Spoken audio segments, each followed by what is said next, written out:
मीरपुर खास की अहम खबर से आगाह कर रहे हैं आपको।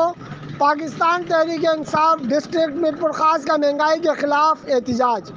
मीरपुर खास की बाशऊर अवाम का आटे की कीमत में इस इम्पोर्टेड हुकूमत की जानिब से इजाफा करने की वजह से मर्द और ख़वातीन रोडों पर निकल आए। मीरपुर खास में आटा 140 रुपये फ़रोख्त होने लगा, जबकि इसराइल इम्पोर्टेड हुकूमत ने आटे का रेट 65 रुपये का ऐलान किया था। ये आवाम को धोखा देने वाली पॉलिसी है, जिसकी वजह से गरीब लोगों का एक वक्त की रोटी खाना मुश्किल हो गया। पाकिस्तान तहरीक इंसाफ डिस्ट्रिक्ट मीरपुर खास के सदर आफ्ताब हुसैन कुरैशी और जनरल सेक्रेटरी अजीज़ हुसैन लगारी ने अपने बयान में कहा कि पाकिस्तान तहरीक इंसाफ मीरपुर खास अपने हर गरीब और मुहिब वतन शहरी के साथ इस अवाम दुश्मन पॉलिसी के खिलाफ शाना बशाना खड़ी है।